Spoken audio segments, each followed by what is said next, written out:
Here we are. Welcome, everyone.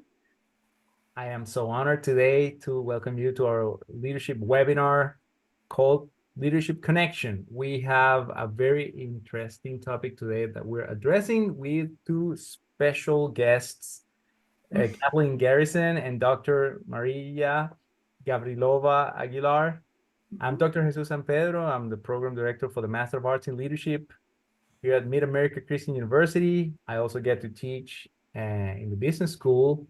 And I have a passion to connect the dots between not only theory, but also on the practical side of things. And it is my expectation to add value today together with my colleague, Dr. Kelly Resemy. But before I introduce her, I wanted to say that I'm here in my office in our campus here at Oklahoma City, and Mid-America Christian University is a great place to be.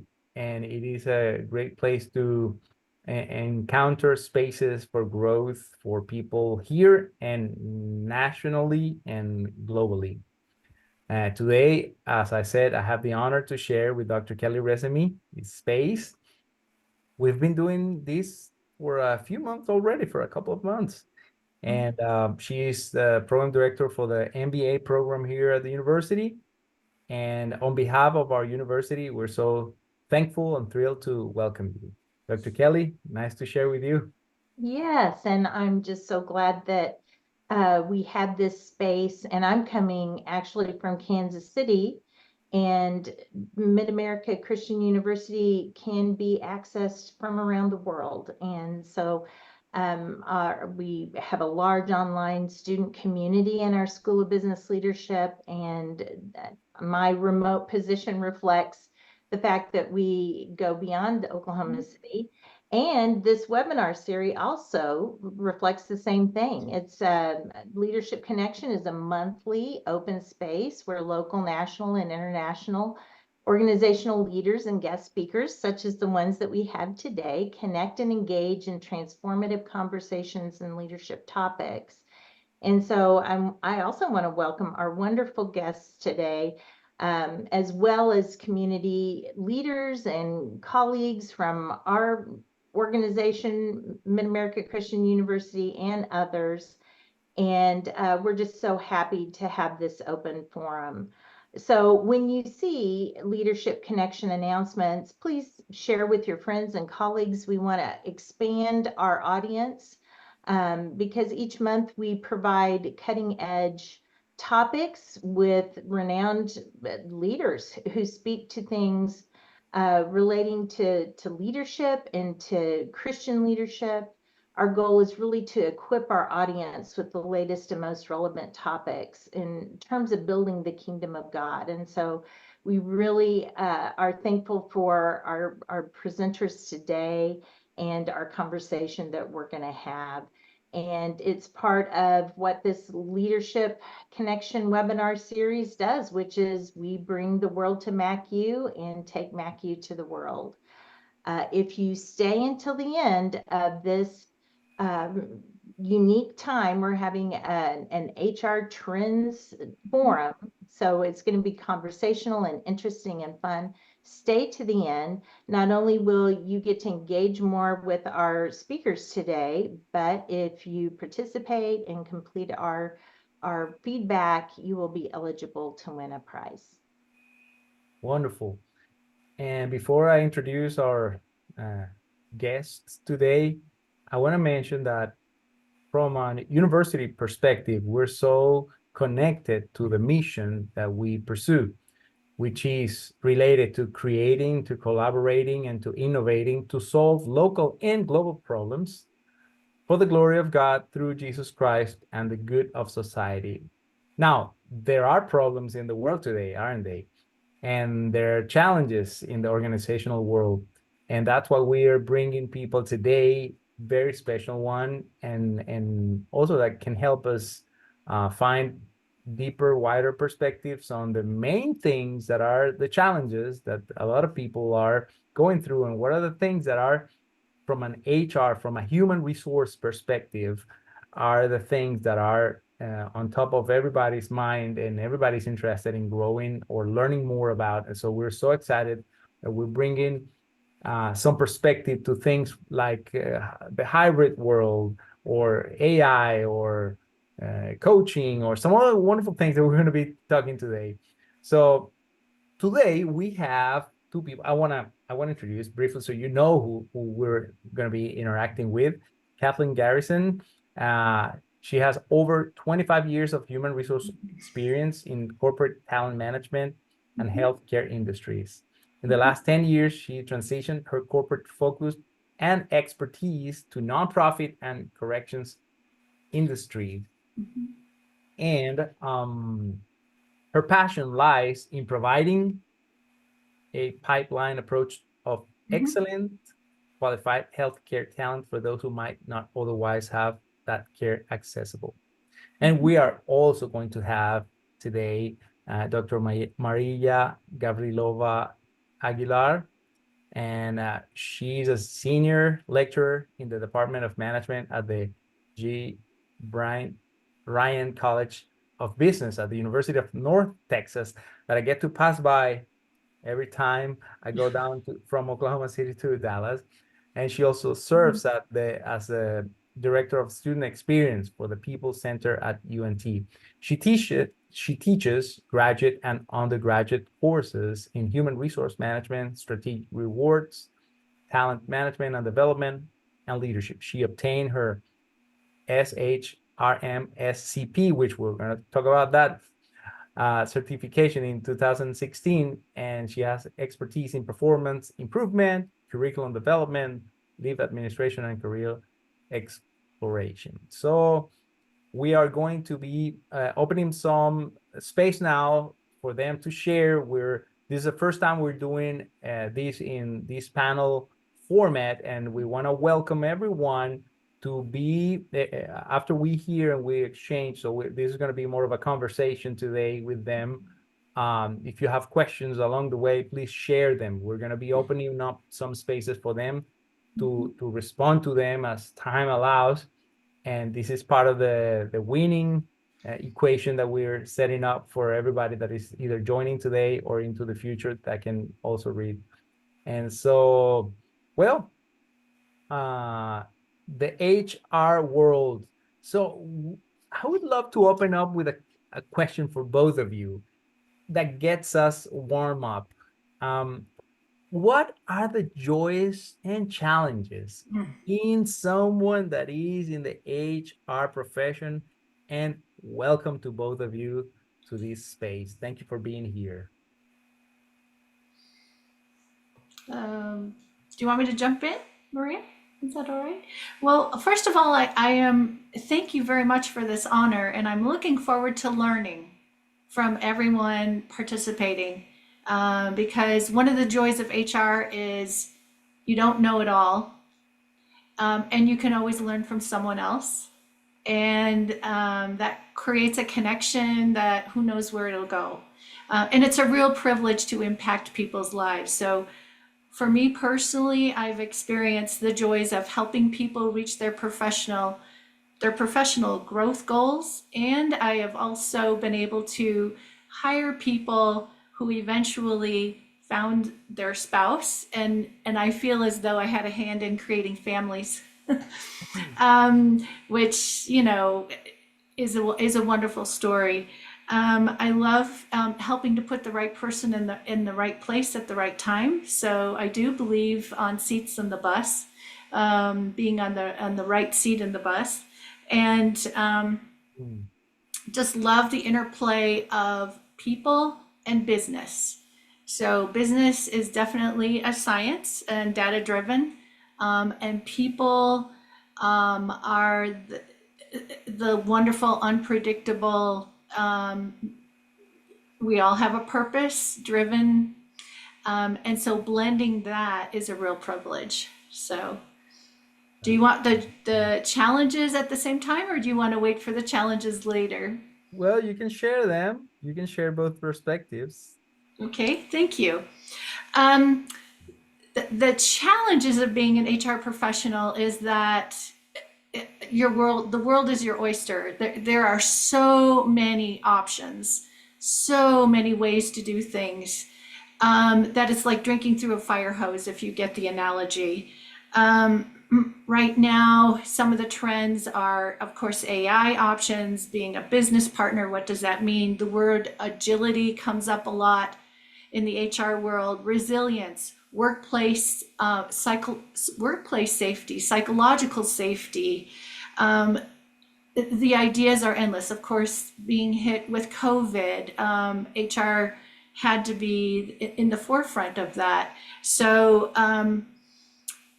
I guess my advice is really listen to your inner compass, know your strategic plan, know the mission, vision, and values of your company, and that will help streamline your decisions. Because if you're a SHRM member, those magazines and those virtual events just show you the possibilities, and they can be overwhelming. They really can be overwhelming. So knowing yourself is half the battle, and knowing your company is the other half of the battle. So thank you for asking. I love the question. Wonderful. Thank you so much. Mhm. Can I jump in real quickly? Please, please do so. Thank you for inviting me as well, and for sharing just how wonderful this profession is. And I learned from none other than Kathleen Garrison herself how, as an HR professional, you care about people. It is all about the people. It's about the organization and being a problem solver. And that's one of the joys of offering solutions. Looking and collaborating really is what this is. We don't ever work in a silo. Nope. We work with people from all levels of the organization. And as an added bonus for me has been how much you get to learn about how a business is run, how a hospital functions, and that has been really engaging and impactful, and getting to work with everybody at all levels of the organization. As far as the challenges for me personally has been, you are a decision maker, and you have to consider a lot of different input from people from, again, all over the organization. Of course, as Kathleen mentioned, you are constantly looking at trends, you're looking at external factors that affect how the business will be run, what threats exist. We're still reeling in from COVID 4 years later. And how, when you make those decisions, how you're going to communicate that in a way that it's understood, that when you have to make the tough decisions, when you have to go through a layoff, people understand and know that you did what was right, that you consider that you still are running an organization after all. And so that has been the challenge, really making sure that you've treated everybody with dignity and respect, you followed processes, procedures, you've considered all options. It's a very complex reality Yep. that you all have to deal with, especially because we're dealing with people, right? So, and people are complex, and human systems, and then organizations and laws. I think it's one of the most, I think you mentioned something important there. Is like to be on top of what's going on outside. So and the Yes. threats and the things that impact everybody. So you can either be a source of resilience for them, or a source of inspiration in the midst of challenges. So, and then guidance as well when people don't know what to do, or how to interpret a law and turn it into something not so hard for people. Or there are so many things. So thanks for sharing. I love that. Well, Dr. Kelly, you've also been part of that, right? They both mentioned something that I think put a print on all of us, imprinted all of us, which was COVID. And with that came the advent of remote work. And as a remote worker, I think that a lot of people wonder how you navigate that successfully. particularly since this has now opened a door to working from home for a lot of organizations as a standard practice and some as an optional practice. Could you guys speak to that a little bit? How Do it you want works? to go first? Well, how it works, what are some of the liabilities and limitations, what are some of the benefits, and how can it be used to incentivize and motivate performance? Do you want to go first, Maria? You go ahead. Okay. So I am an avowed extrovert. And all of the personality tests point me in the same direction every single time. I can't beat the system. I'm an extrovert. So I love working brick and mortar. I love dressing up. I love as Maria said earlier, the collaboration, the teamwork, the synergy of ideas, the walking the halls and looking people in the eye and getting a smile, putting in 12,000 steps a day. That's my MO. That drives me, and I love it. I love the adult work world for all those things. So, and never a dull day. And my favorite part of brick and mortar is the synergy of ideas and teamwork and feeling the teamwork and learning about families and learning to trust and drawing out of people things they don't know they have, and that'll go into coaching later. And those things happen spontaneously and sometimes intentionally. And I love that. It absolutely energizes me even thinking about it. And I get to work remotely now, and the coffee's better. The coffee's better, and my dry cleaning bill is less. Yeah, I don't wear nylons anymore. So those are some of the pluses. And it's easy to save money. There's less miles on the car.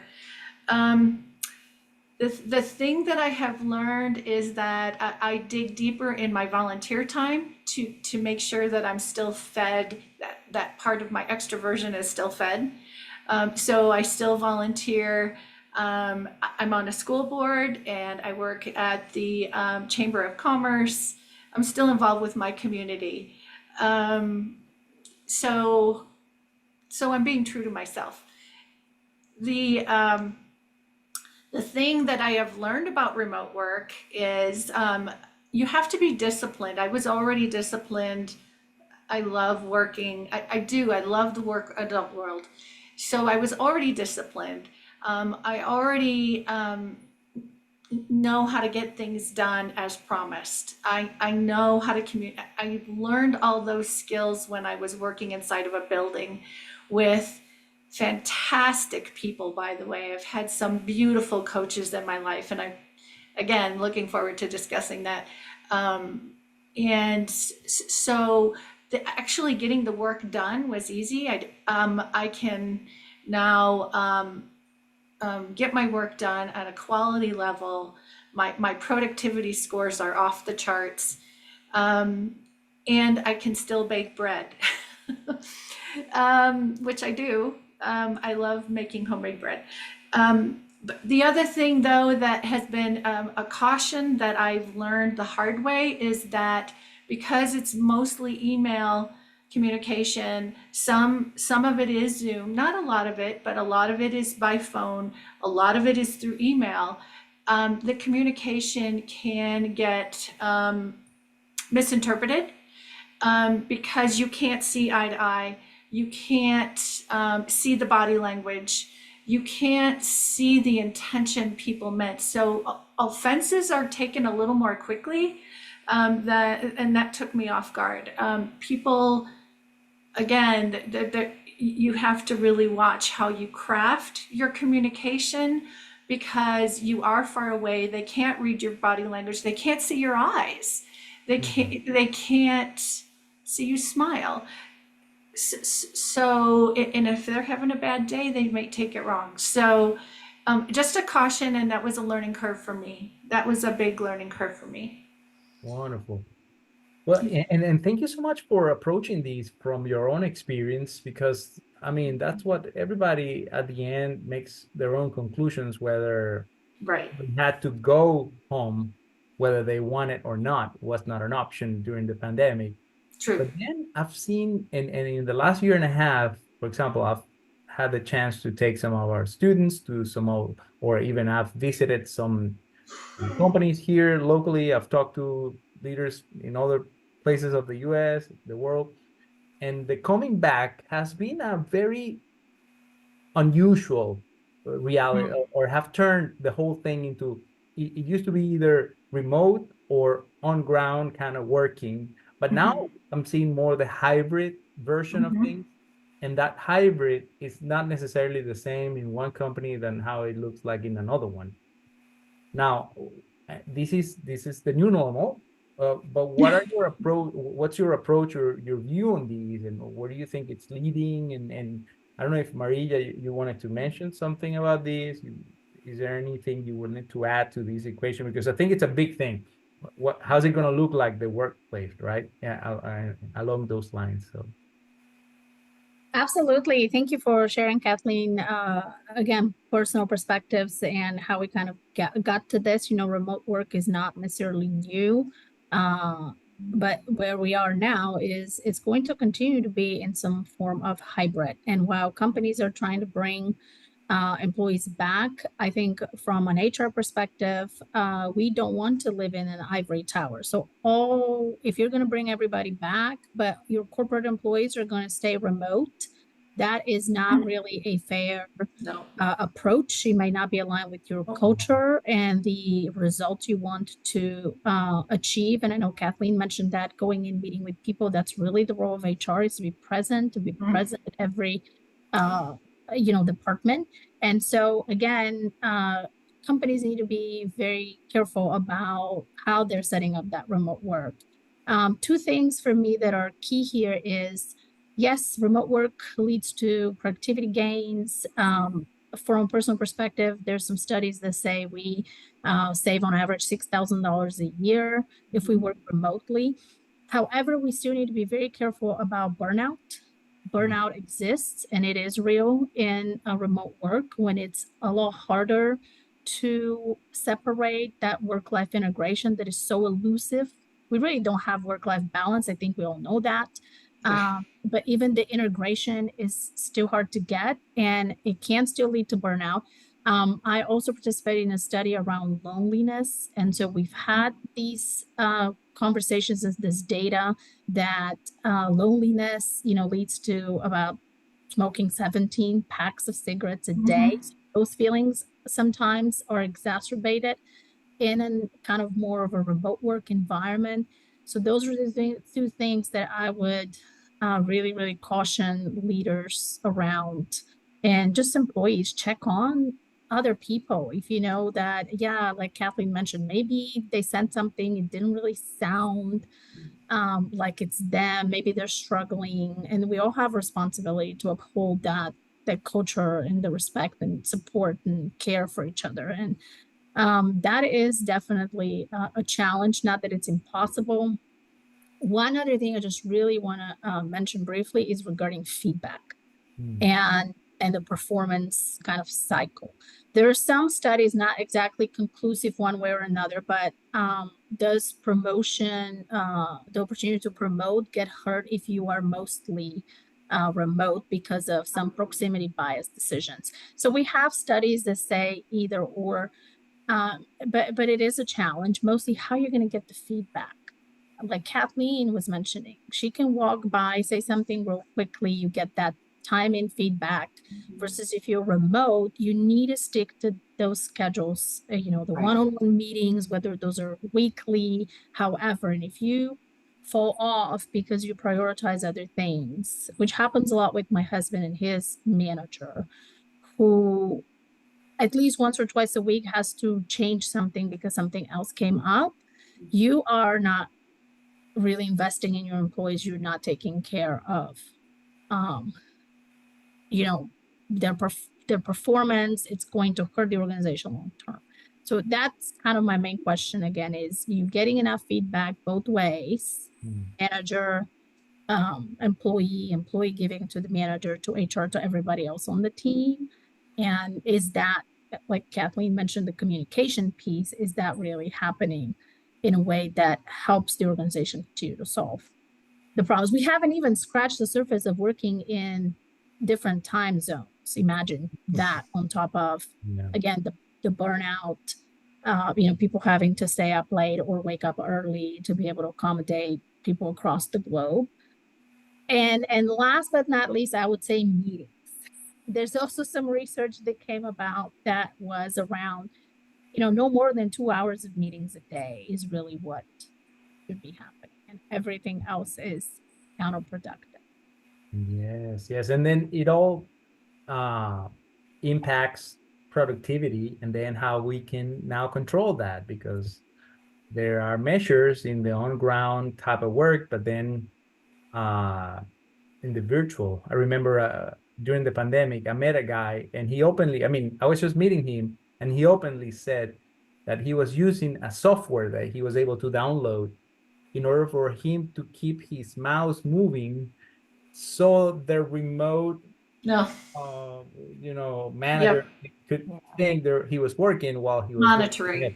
monitoring. Well, that's one simple thing that a lot of people know it exists, but now, if we want to be intentional in trying to make people not only productive but efficient in what they're doing, and then exercise trust, and the Right. exercise of trust is a big part of this equation that I see. But Mm-hmm. thanks for putting all of this together, because there are so many aspects to it, and if we add complexity as, like, for example, the personality of people, like some people, or the preference, some people might not prefer. I mean, they say they want to stay at home, but then they're not as productive at home because so many factors, and then I don't know. There's so much complexity, and I'm thankful that you both brought interesting views on these. And I would like to add to something that Maria said about being able to connect, and Kathleen alluded to it as well, that connection that we have, and something that's really effective beyond just the scheduled meeting that we do at MACU is we have instant messaging. And Jesus is great at just throwing out informational or fun things. And we actually have different chat groups that happen simultaneously throughout the day. So I think that it's really, the HR manager can be a very effective player in developing, using technology, leveraging technology to help better assimilate people from around the globe, because we have so many international, as you were talking about, different time zones, international companies, and a global HR manager needs to be able to leverage all those different technologies and methods to increase communication, improve communication, and also performance through those personal connections, like creating psychological safety and these different things. For example, at MACU, we have a weekly prayer group. These are things that can reduce isolation and improve, employee engagement. So there's all kinds of things that HR can be very effective at doing in terms of upping the amp for the hybrid team. Yes. And so there are so many wonderful trends and things happening in our world today. And I wanted to open up, if those who are being participants today in our webinar, if you want to share a question or a comment, please feel free to go to the Q&A section and do so. And as we approach this, one of the fears of a lot of people nowadays is what technology is going to do to their jobs, or how even, and one thing we wanted to bring to the table, to hear what your views are on what are we going to do with AI, with artificial intelligence. Is there anything that you see of benefit, or any things that you've seen around that topic that might impact HR processes, results, or is it going to be beneficial in a sense? Should people be scared of it? I mean, I know there's so many questions around, but what are your views on this? I think it'll be interesting to hear your views on this. Go ahead, Maria. Well, it's certainly exciting times. Definitely AI has helped us be better at what matters. So for me, as a faculty member and even as a human resource professional, what matters is the connection, the coaching, the guidance, working with managers, working with employees, working with the team. So if I could use generative AI tools to help me revise the employee handbook, policies to help me draft, specific letters, salary negotiation offer letters, if it could help me prepare for a meeting, I will use it. There's no fear around this. But again, it has to be kind of more central to what is this doing for our organization, and where we need to be clear what the value is and what we see as these value add activities. We've had AI for a while now. Right. There are organizations that they use video interviewing that you never see a person, and then AI basically most of the time is the one that evaluates the video interview and tells the organization who they would select. I mean, we've used AI for hiring for so many years as well, especially in recruiting. I think Kathleen can speak to that, but I would love to get AI's help in properly kind of wording my ad, and especially for social media, when you're targeting specific groups, you can provide those parameters and it will be relevant and it will be in a way attractive, and it could definitely something that I'm not the best at marketing, although I have a marketing degree. Those are the things that if I am not necessarily that good at, I could use to free up time to spend on what is necessary for my organization, and that's what I see as a benefit, more so than a fear that is going to replace jobs. I mean, it's hard. It's hard to be in HR. It's hard to be a manager. So if you could use some tools to help you spend the most time with your employees, then that will be a benefit. Wonderful. Wonderful. Thank you. Anything you wanted to add to it, Kathleen? Yes, thank you, Maria. And so AI basically takes some of the decision making away from people on routine things, routine patterns, routine trends, and it's taken care of. It doesn't need attention, and it does free you up to do those more important things like networking and building your team and performance management. I agree with that 100%.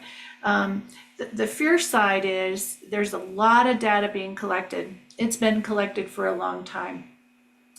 But the fear is, what is that data being used for? It could be used for a decision of a promotion. You have so many points, and it's based on whatever that point is. I mean, these are just examples. And also bias can be built into that data.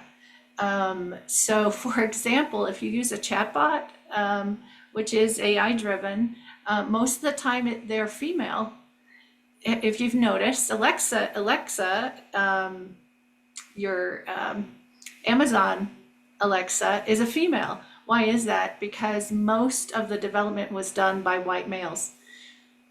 Truth be told. So that's the scary part of this. Also, in facial recognition, white faces are recognized well before a black face. Again, what is that data being used for? So I do think that ethics need to be built around that. I do think regulation and legislation needs to be built around it because of our own devices. Also, we need control of our own whatever data is out there. Just putting it out there, because it can be used. I'll give you some examples of how it's being used positively. The positive things is Indeed.com is one of the many databases used for resumes and for advertisements. They've just added another AI feature and in the last couple of months. And I have to tell you, what it's doing, it's taking my ad and it's actually reading what's inside of these resumes, and I'm getting a higher quality candidate. The other thing that's super interesting is I did get word of a hospital that closed a department, and what we did, we used geofencing. We found all of the RNs and LPNs in the geographic area, and we know that they were downsizing. So every time they went to that location, they got a little message in their text box with my link in it.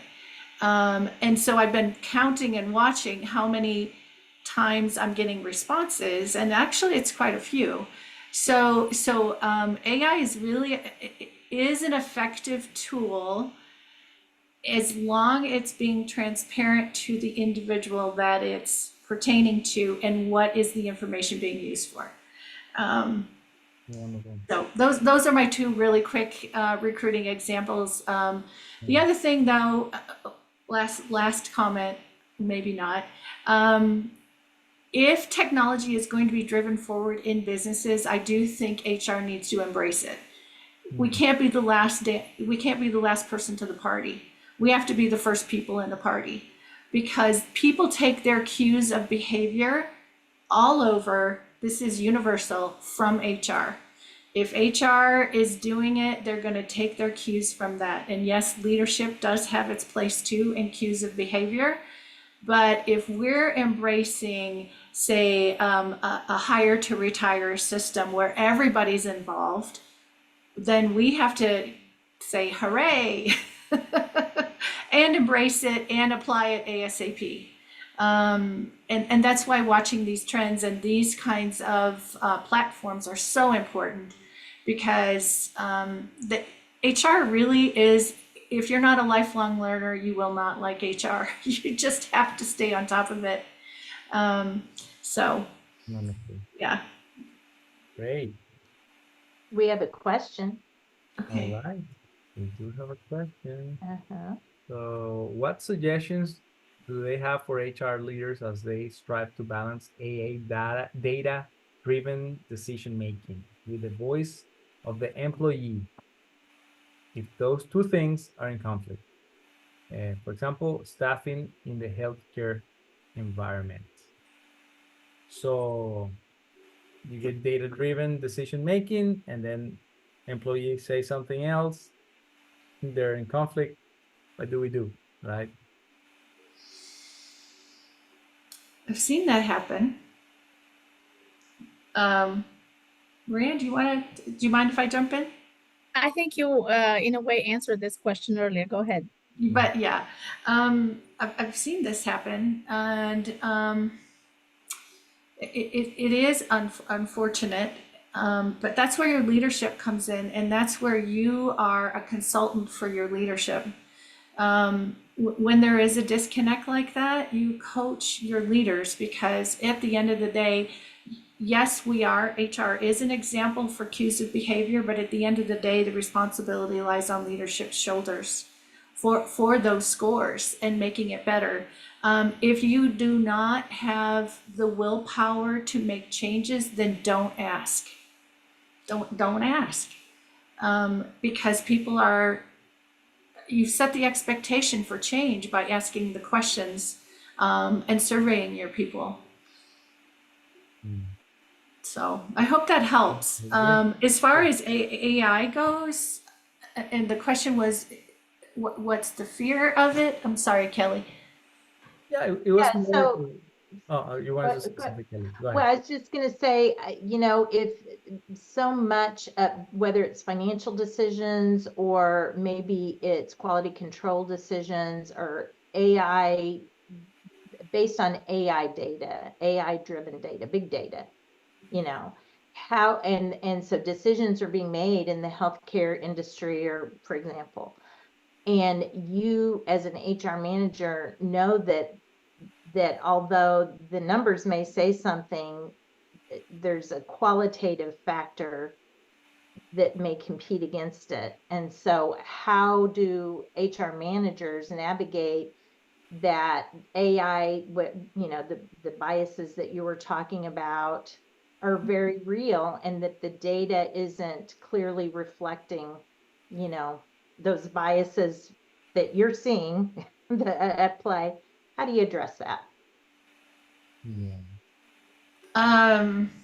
So you can't ever forget the human element of HR ever. And really, again, it would be doing more or less a SWOT analysis for your leadership as well. Just saying, okay, the data says this, and I've had several employees say, I'm never going to tell the truth on that survey because I know that they'll pinpoint that it was me who said it. And so therefore our data is no good because it's not honest. And that's been shared too. So, Yeah. but at the end of the day, you're dealing with you're dealing with human beings, and you can't forget that. So while it can help you make decisions more quickly, and take some of that reinventing the wheel work out of your work, again, knowing yourself and having a really good inner compass as an HR professional is going to save you, and not letting the numbers dictate when the human being a human being, and addressing that is more important. Wonderful. I think that's very powerful, and thank you. So people should not forget about the human dimension of, so the people in the center of things rather than technology in the center of things. And I like all your perspective. I would say, for the sake of time, how about if we move? I mean, because I know we could be talking today about a lot of trends, but try to address at least the most important ones, or the ones that we see have more impact on our what we're doing. So I wanted to ask and listen to your input on the value of stay interviews and skip level meetings, things that seem to have been there for a long time, but they seem to be very kind of like coming back in a different sense. And how do you see that, and what's the importance of that into the current world that we're living in the organizations? I don't know if Maria, you wanted to mention something about that. Yes, I think Kathleen has the practical examples. I'll just talk a little bit big picture. So stay interviews, really, again, nothing new. It's a conversation that every manager should have with their employees. And it shouldn't be, yes, no questions. It should be more about what the strengths are that the employee brings. What are some projects that they want to be involved in as part of the development piece? We want to help, and as part of coaching, we want to help people recognize where they would like to go next, and what are some projects that they perhaps want to get involved in, especially as we all live in this VUCA world. Again, complexity is a big piece. Ambiguity is a big piece. Kathleen talked a little about agile and the feedback that we all get, and continuously working, and we all work on different projects more often than not. And so knowing what the employee perhaps wants to do and considers important and has confidence in their own skills and wants to continue building is important. So if you do stay interviews as a manager, just focusing on just letting the employee share and kind of exploring together what the next steps are. This also goes a little bit with the career exploration and development. None of us have had these linear pathways, right? No. And that's a little bit of an outdated, kind of idea that we have a ladder that we climb, especially in the corporate world. And that is not the reality of what happens at all. And part of that is, again, helping employees recognize what additional skills they may already have, part of that upskilling that is needed Just because you worked in one department for 5 years doesn't mean that's all where you can thrive and develop. Part of that is developing career portfolios, career profiles, so people know and can expand their knowledge and skills and continue to do so, and preparing them to work on those projects with different teams, again, collaboration. If you are especially an organization that is concerned about innovation, that is concerned about product improvement, that is what you need to be allowing your people to do. So part of that is having conversations with the managers, having conversations with the manager's manager, sometimes even 2 levels above that. And if you're not doing it at least quarterly, that is a problem within your organization. Signals something about your culture, signals something about your values. And so, Kathleen, did you want to add more to that? Yeah, I love the fact that you brought up no career is linear anymore. Nobody's career is linear anymore. And if it is, you're probably an accountant. But maybe on the partnership track. I mean, that's pretty linear. But there's still lots of things you can do after you're a partner. Yes, and I think there's actually, there's 2 concepts here. The stay interview is you're going to have that conversation with those people that you really do see promise, potential, and you want to stay.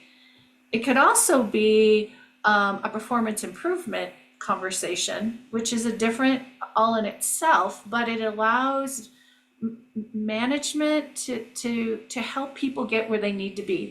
That's the bottom line. The skip level interviews are with, like you said, at least 1, if not 2 levels higher. And those are the folks who know the 30,000 foot view of where the company's going. As I said, 2 days ago, my director, it doesn't necessarily know the 30,000 foot view. She's more involved with the 10,000 foot view.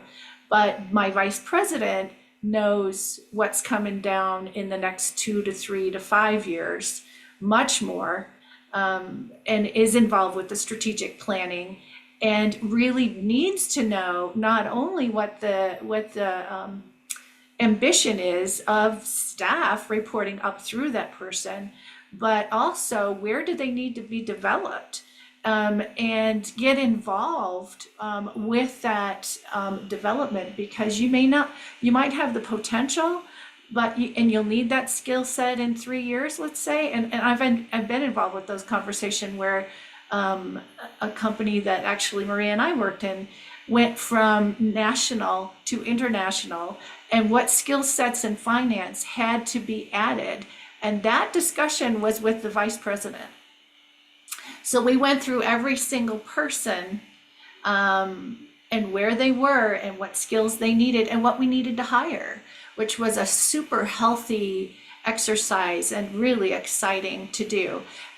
So those skip levels are with those people who see the future and know that we're going to need XYZ skill set, which may not exist. And the other point, Maria, that I think you brought up is that the job you're going to be doing 5 years from now probably doesn't exist.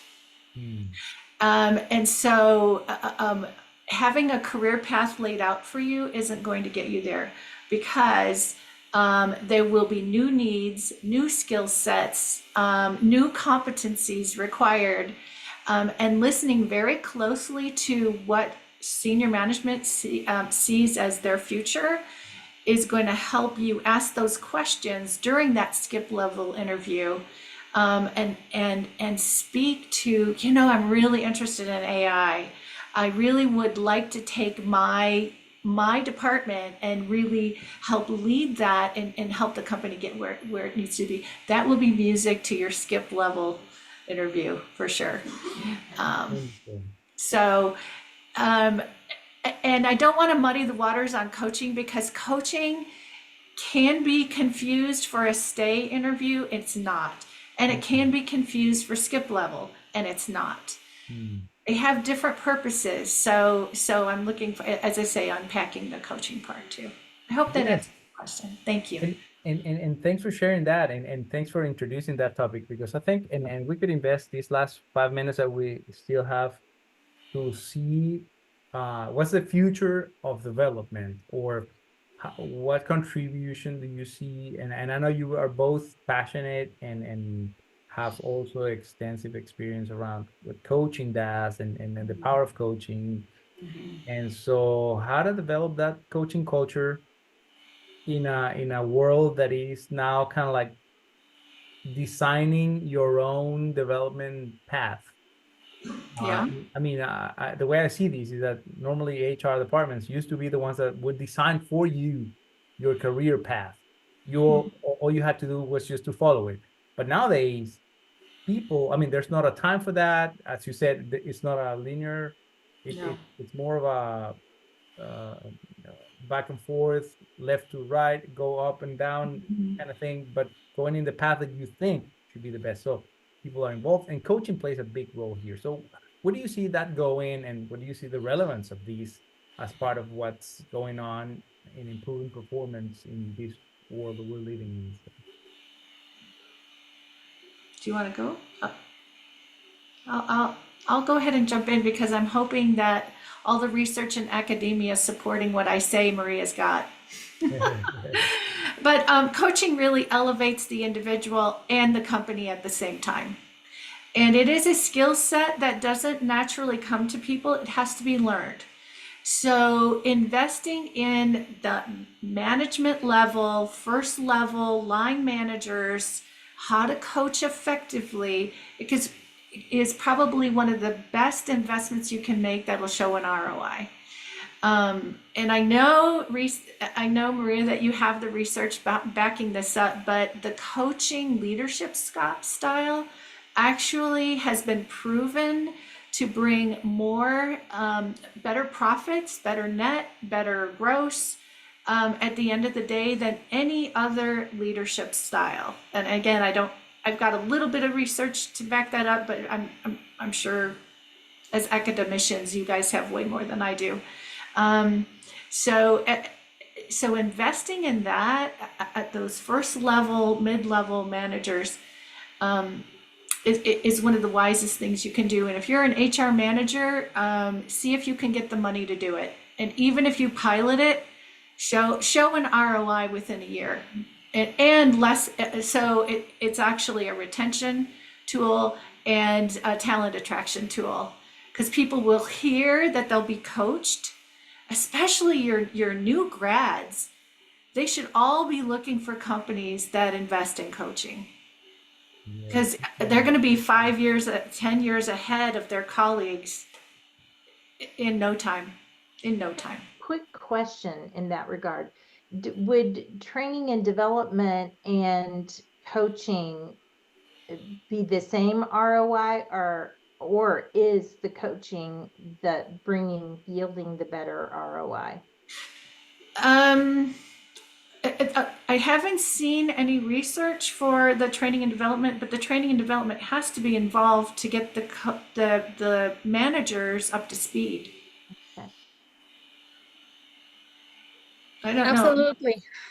I just want to add one thing that I think we have somehow kind of went into a different direction here. When we talk about performance discipline, and it has become more of a punitive, we have to give the warnings, where the word disciple and discipline has biblical origins and really has to do about teachings versus the punitive discipline. But as sometimes used by managers incorrectly, coaching is when they have to address something that the employee didn't do correctly, or they observed something, and they do a coaching session and document this, which is really more performance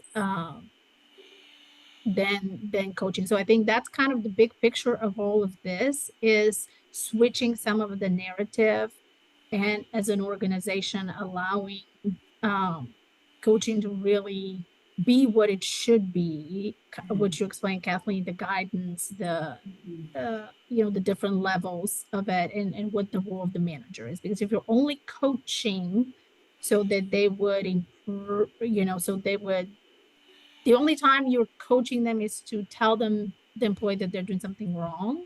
Right.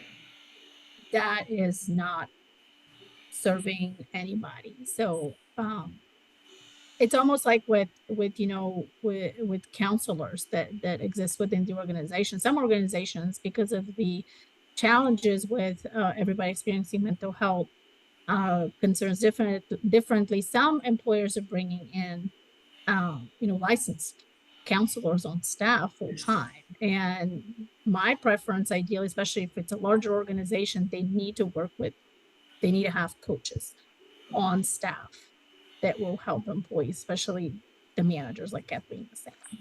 Mhm. Wonderful. And I like the idea of including this as as a tool to attract and as a way to inspire people into improve performance, but not necessarily as a punitive Right. tool, let's call it that way, because it can be so distorted by the nature of what coaching is all about, right? So it's seen. I like the idea of seeing it as futuring people and moving them to their best, an ideal state of existence, and we all benefit when good coaching is done right. So wonderful. Well, thank you so much for bringing all of these. I know we could spend like 1 hour talking about all of these things. I think we only scratched the surface of many trends, but the most important ones, I think those who are listening to us today, by the way, some tools and some resources are being left here in the chat. Feel free to reach out to them. And Kathleen and Maria, on behalf of the School of Business Leadership and our programs, the Masters in Leadership and the MBA program that are hosts here today, we're so thankful for your contribution and for being willing to be with us here today, and also adding value to those who are going to listen to this afterwards. And we're so thankful for your willingness to be here. Thank you so much. Thank you. And from our School of Business Leadership, we wanted to say thanks to all of you that joined today. This is always a space to develop transformative perspectives on what leadership is all about in the business world, in the organizational world, in the ministry world. And I'm sure what we've addressed today, it's going to be of a great added value to all of you. Make sure you follow us and on Instagram and all the different social media, but especially you can listen to the recording of what we have, and not only this one, but the previous ones and the future ones. We're hoping to also include those. So thank you so much, Kathleen and Maria, and Dr. Kelly, if you want to have anything to say as we close. Just please check out when this is uploaded onto our website at www.macu.edu/leadership-connection. Thank you. Thank you for the And privilege. this is our last webinar series for the summer. So we're closing out with a really great, two wonderful panelists. It provided a strategic view of HR, which I'm so thankful for. People don't understand really the high value that HR brings to an organization. So thank you for bringing that.